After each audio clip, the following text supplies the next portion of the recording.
Hello students, this is Swapnil Lage. Welcome to the maths magnet. आज का topic थोड़ा सा अलग है। आज हम जानेंगे कि अगर इसरो में साइंटिस्ट होना हो तो स्कूल लेवल से हम क्या कर सकते हैं, स्कूलिंग से हम क्या कर सकते हैं, क्या करना पड़ेगा अगर हमें इसरो में साइंटिस्ट बनना है। ओके, तो उसके बारे में स्टेप बाय स्टेप हम अभी से क्या कर सकते हैं। मतलब आप अगर 6 स्टैंडर्ड में हो, 7 में हो, 7th 8 9 10 11 12 में भी अगर आप है तो ये वीडियो आपके लिए बहुत इंपॉर्टेंट होगा। तो स्कूल लेवल से हम क्या कर सकते हैं ताकि हम कॉम्पिटिटिव एग्जाम जो इसरो के लिए साइंटिस्ट होने के लिए जो हमें यूजफुल होगी, वो कॉम्पिटिटिव एग्जाम हम किस तरीके से क्रैक कर सकते हैं, या वो कॉम्पिटिटिव एग्जाम हमें क्रैक करने के लिए क्या स्ट्रैटेजी अभी से स्कूल लेवल से क्या करना पड़ेगा, इसके बारे में हम थोड़ा सा डिटेल में देखेंगे आज। So let us start with the today's topic. So how to prepare for becoming the scientist, becoming a scientist in ISRO from schooling. Okay, school level से क्या कर सकते हैं, मतलब आपके स्टैंडर्ड मैटर नहीं करते। आप 6 में हो, 7th में, 8 में, 6 to 12 स्टैंडर्ड के स्टूडेंट्स क्या कर सकते हैं अभी से। ओके, अगर आपको आगे जाके इसरो में एज अ साइंटिस्ट काम करना है। ओके, तो देखते हैं एक एक पॉइंट हम डिस्कस करेंगे। सबसे पहले आप स्कूल लेवल से क्या कर सकते हो।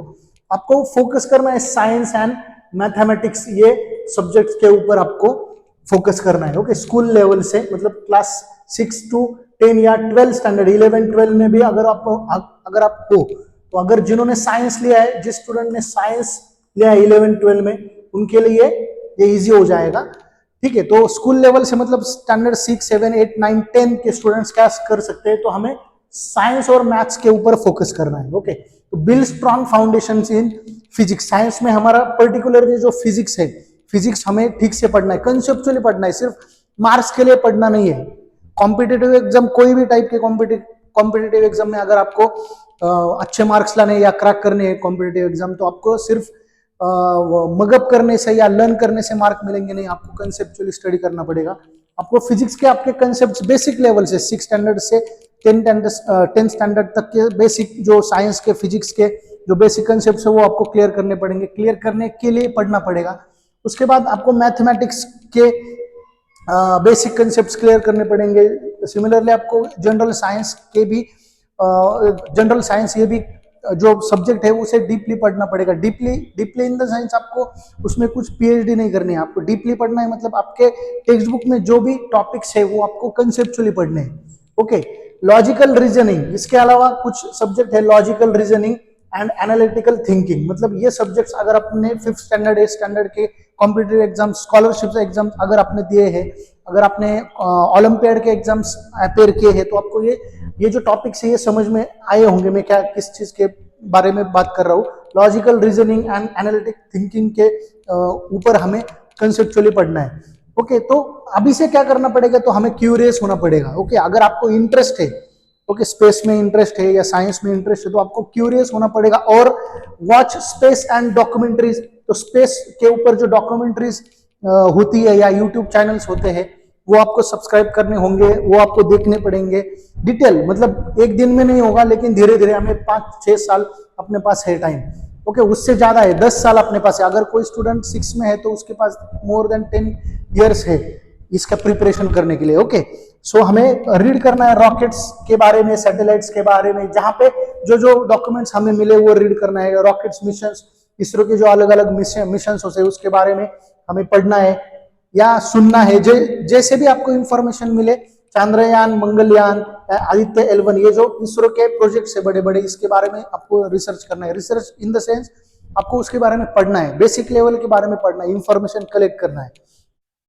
सो नेक्स्ट और क्या किया जा सकता है, अगर 6 to 10 स्टैंडर्ड तक हमने देखा हमें बेसिक कंसेप्ट पढ़ने, मैथमेटिक्स, साइंस, फिजिक्स के कंसेप्ट क्लियर करने हैं, उस तरीके से हमें पढ़ना है। उसके बाद अगर आप 11th में हो, 11 12 साइंस में हो, तो आपको पीसीएम चूज करना है, फिजिक्स केमिस्ट्री एंड मैथ्स, ये आपको ग्रुप चूज करना है। उसके बाद आपको क्लास 10 के after take the science stream, PCM के साथ आपको साइंस स्ट्रीम लेनी है।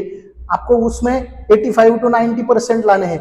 मतलब मार्क्स के लिए नहीं पढ़ना है, कंसेप्ट के लिए पढ़ना है। आप अगर कंसेप्ट आपके क्लियर होंगे तो ऑटोमेटिकली आपके मार्क्स भी अच्छे आएंगे।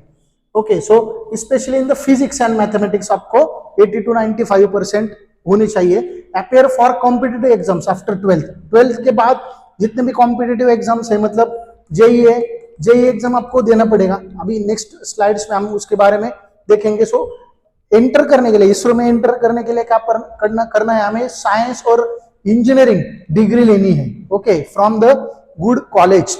ओके, एक तो साइंस में, साइंस स्ट्रीम में आपको डिग्री लेनी है, बीएससी करनी है, नहीं तो आप इंजीनियरिंग करके भी इसरो में कॉम्पिटिटिव एग्जाम अपेयर कर सकते हो।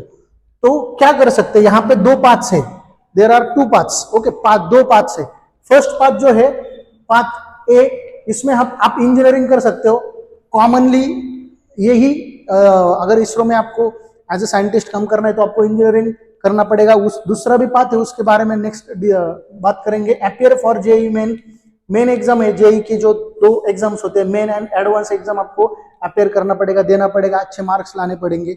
ओके, आईआईटीज में, एनआईटीज में, ट्रिपल आईटीज में आपको कॉलेज में एडमिशंस लेना पड़ेगा। देन इसके अलावा अगर आईआईटी, एनआईटी, ट्रिपल आईटी में एडमिशंस नहीं हो पाता तो अदर गुड इंजीनियरिंग कॉलेज में आप एडमिशन लेके वहां पे डिग्री करके, वहां पे इंजीनियरिंग कंप्लीट करके भी आप अप्लाई कर सकते हो। ओके, सो आपको इंजीनियरिंग में कौन से ब्रांचेस चूज करने, तो सबसे इंपॉर्टेंट ब्रांच है एरोस्पेस इंजीनियरिंग। ये तो सबसे ज्यादा लॉजिकल ब्रांच मतलब इसरो में साइंटिस्ट होने के लिए है। ये एक तो एरोस्पेस इंजीनियरिंग करना पड़ेगा, नहीं तो इलेक्ट्रिकल इंजीनियरिंग आपको करना पड़ेगा, मैकेनिकल इंजीनियरिंग करना पड़ेगा, कंप्यूटर साइंस इंजीनियरिंग करना पड़ेगा, नहीं तो और एक ब्रांच है इलेक्ट्रॉनिक्स एंड टेलीकम्युनिकेशन, ईसीई, मतलब इलेक्ट्रॉनिक्स एंड कम्युनिकेशन और इलेक्ट्रॉनिक्स एंड टेलीकम्युनिकेशन, ये ब्रांच, इसमें आपको इंजीनियरिंग करना पड़ेगा। ये 5 ब्रांचेस यहाँ पे है। ये 5 ब्रांच में से कोई भी एक ब्रांच से आपने इंजीनियरिंग आपने अगर कंप्लीट किया तो आप इसरो में साइंटिस्ट के लिए कॉम्पिटिटिव एग्जाम देने के लिए आप अपेयर हो सकते हो। ओके, उसके बाद हम क्या कर सकते हैं, उसके बाद हमें अगर आप फाइनल ईयर में हो, मतलब इंजीनियरिंग के लास्ट ईयर में हो, बीटेक के या बी के लास्ट ईयर में, तो आपको क्या करना है, इसरो साइंटिस्ट यानी इंजीनियरिंग रिक्रूटमेंट थ्रू कैसे होता है, तो इसरो सेंट्रलाइज रिक्रूटमेंट बोर्ड होता है, आईसीआरबी। ये जो बोर्ड होता है वो एग्जाम्स कंडक्ट करते हैं बी एंड बीटेक के बाद, बी और बीटेक के बाद, मतलब आपका इंजीनियरिंग या डिग्री कंप्लीट होने के बाद या लास्ट ईयर आप अगर हो, लास्ट ईयर में हो, तभी आप ये एग्जाम अपेयर कर सकते हो। ये हो गया पाथ ए, मतलब इंजीनियरिंग करके आप एक पाथ ए कौन सा था कि इंजीनियरिंग कंप्लीट करके आप साइंटिस्ट के लिए जो कॉम्पिटिटिव एग्जाम है उसे अपेयर कर सकते हो। उसके बाद पाथ बी जो है, हम साइंस स्ट्रीम लेके मतलब बीसीएस एंड एमसीएस करके, बीसीएस और बीएससी एंड एमएससी करके आप कर सकते हो। क्लास 12 के बाद आपको फिजिक्स में इसको स्पेशलाइजेशन करना पड़ेगा, आपको फिजिक्स में, नहीं तो मैथमेटिक्स में, केमिस्ट्री में आपको स्पेशलाइजेशन करना पड़ेगा। सिमिलरली आपको मास्टर्स करना पड़ेगा। एक तो अगर आपने बीएससी में फिजिक्स सब्जेक्ट लिया तो फिजिक्स में मास्टर करना पड़ेगा। सिमिलरली आप मैथमेटिक्स या केमिस्ट्री में भी मास्टर्स कर सकते हो, और उसके बाद आप अपेयर हो सकते हैं इसरो साइंटिस्ट के लिए, जो साइंस स्ट्रीम से पोस्ट ऑफ और रिसर्च रोल के लिए आप अप्लाई कर सकते हो।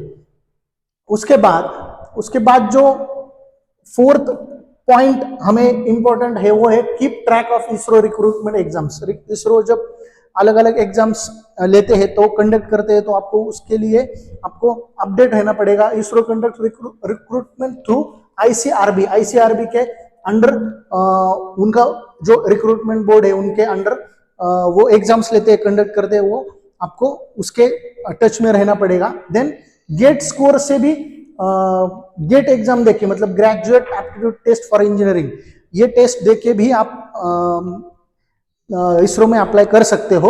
ये टेस्ट आफ्टर इंजीनियरिंग, मतलब आप आफ्टर आपका बी और बीटेक कंप्लीट होने के बाद कोई भी स्ट्रीम अगर हो गई आपकी, मतलब aerospace engineering, electrical, mechanical, NTC, कोई भी इंजीनियरिंग आपकी है, वो इंजीनियरिंग होने के बाद आप या लास्ट ईयर में अगर आप हो तो आप गेट एग्जाम, मतलब graduate aptitude test in engineering, वो एग्जाम देके आप अपेयर हो सकते हो। ये वेबसाइट है, ये वेबसाइट के ऊपर रेगुलरली आपको चेक करना पड़ेगा। यहाँ पे बहुत सारे इंफॉर्मेशन इनके वेबसाइट पे इसरो के दी गई है। देन हम और क्या कर सकते हैं, तो जैसे हमने अभी देखा कि गेट एग्जाम के थ्रू हम अपेयर कर सकते हैं। आफ्टर कंप्लीटिंग योर बीए और बीटेक। ओके, तो यहाँ पे गुड, एक तो अच्छा इंजीनियर, आपका गेट का स्कोर अच्छा होना चाहिए। ओके, ऑल इंडिया रैंक अच्छा होना चाहिए। ओके, यहाँ पे देखो, एक तो गेट एग्जाम देने के बाद डायरेक्टली आप अप्लाई कर सकते हैं, नहीं तो आप एमटेक में, आईआईटीज में, एनआईटीज में एडमिशन ले सकते हो, आईआईएस में आप एडमिशन ले सकते हो। देन आप और क्या कर सकते हैं, तो एक सिंपल और एक मतलब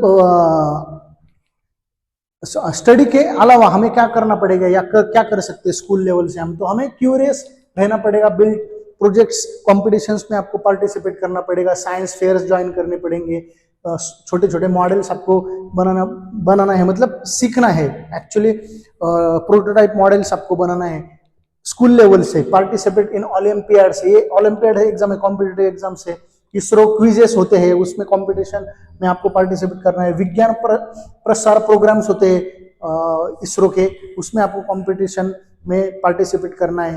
थोड़ा थोड़ा सा कोडिंग आपको पढ़ना पड़ेगा, अगर कोडिंग में आपको इंटरेस्ट है वो डेवलप करना पड़ेगा, कंसेप्चुअल पढ़ना है आपको, रोबोटिक्स पढ़ना पड़ेगा। उसके बाद इलेक्ट्रॉनिक्स बेसिक्स जो होता है इलेक्ट्रॉनिक्स का, वो उसके बारे में आपको थोड़ा सा और पढ़ना पड़ेगा। This are valuable for the space research. तो स्पेस रिसर्च के लिए कौन से टॉपिक्स इंपॉर्टेंट है, कोडिंग है, रोबोटिक्स है, इलेक्ट्रॉनिक बेसिक्स आपको कंसेप्चुअली यहाँ पे पढ़ना पड़ेगा, तो आप इजीली कॉम्पिटिटिव एग्जाम अपेयर कर सकोगे इसरो के द्वारा जो कंडक्ट किए जाते हैं। तो रोड मैप देखते हैं, अभी हमने जो इस स्लाइड्स में जो जो हमने डिस्कशन किया, तो उसमें क्लास 6 to 10th वाला जो स्टूडेंट है वो क्या कर सकता है, focus on science and mathematics subjects आप फोकस कर सकते हो, and curious about space, space के रिगार्डिंग या कोई भी डॉक्यूमेंट्रीज आपको मिलती है यूट्यूब पे, कोई वीडियो मिलते हैं वो आपको देखने हैं, नॉलेज अपडेट रखना है। क्लास 11-12 के जो स्टूडेंट्स है वो पीसीएम ग्रुप लेना है, फिजिक्स केमिस्ट्री मैथ्स ग्रुप लेके अच्छा स्कोर लाना है आपको, JEE main, JEE advance exam आपको देना है। आफ्टर 12th आप बीटेक कर सकते हो, जैसे हमने ब्रांचेस डिस्कस किए, aerospace engineering, electrical engineering, ENTC और इलेक्ट्रॉनिक्स एंड टेलीकम्युनिकेशन इंजीनियरिंग। एक या तो बीएससी कर सकते हो आप, बीएससी एमएससी कर सकते हो फिजिक्स मैथ्स में, केमिस्ट्री में। कॉलेज ड्यूरिंग कॉलेज हम क्या कर सकते हैं, तो अच्छे मार्क्स हमें लाना है, कंसेप्चुअल पढ़ना है। Okay, build projects, apply for ISRO exams. तो ये लास्ट ईयर में आप अगर होंगे, मतलब इंजीनियरिंग के या ग्रेजुएशन के, बीएससी एमएससी के लास्ट ईयर में आप होंगे, तो आप ये एग्जाम्स के लिए अप्लाई कर सकते हो।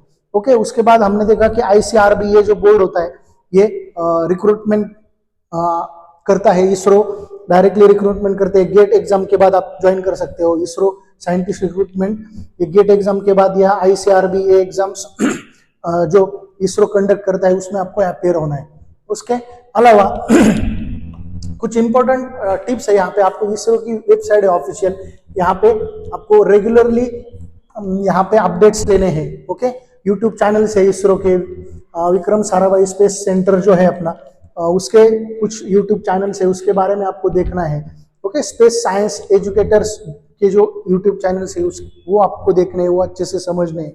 ओके, और इसके अलावा आप रीडिंग कर सकते हो, Indian scientist doctor APJ Abdul Kalam and doctor Vikram Sarabhai, इनके बारे में पढ़ सकते हो। अभी एक क्वेश्चन आता है कि हम कैसे साइंटिस्ट बन सकते हैं, तो हमने यहाँ पे जो दो नाम देखे, आपको सबको पता है, ये डॉक्टर एपीजे अब्दुल कलाम कितने छोटे घर से आए थे, डॉक्टर विक्रम साराभाई ये दोनों भी बहुत छोटे घर से आए थे, ये आज पूरे वर्ल्ड के जाने माने साइंटिस्ट बन गए थे।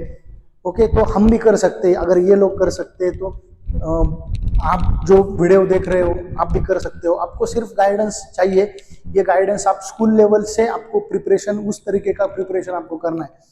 यहाँ पे एक इम्पॉर्टेंट चीज है कि आप जब पढ़ते हो तो आपको मार्क्स के लिए नहीं पढ़ना है, पहला सबसे इम्पोर्टेंट जो है वो मार्क्स के लिए आपको पढ़ना नहीं है, ओनली मार्क्स के लिए। मार्क्स अपने आप आएंगे, अगर आप कंसेप्चुअल पढ़ोगे तो अपने आप मार्क्स आप ला सकते हो। ओके, अपने आप मार्क्स आएंगे आपके, कंसेप्चुअल अगर पढ़ोगे तो अपने आप अच्छे मार्क्स मिलेंगे आपको, बहुत अच्छे मार्क्स ला सकते हो आप। तो कर सकते हैं, अभी से कर सकते हैं। अगर आप कोई स्टूडेंट 6 to 10 स्टैंडर्ड में, तो अभी से अगर अपने कंसेप्चुअल आपके जो फिजिक्स है, मैथमेटिक्स है, केमिस्ट्री, बायोलॉजी, इसके बारे में अगर डिटेल में अपने कंसेप्चुअल स्टडी आपने कंटिन्यूसली जारी रखा आपका, तो आगे जाके आपको, आपके पास 5-10 साल आपके पास है, तो आप इजीली इसरो में साइंटिस्ट होने के लिए आपका जो सपना पूरा आप कर सकते हो। ऐसे ही वीडियोस में आपको अगर इंटरेस्ट है, आपको देखने हैं, तो चैनल को सब्सक्राइब करना है। अगर वीडियो आपको पसंद आए तो लाइक करो, शेयर करो और चैनल को सब्सक्राइब करो। Thank you.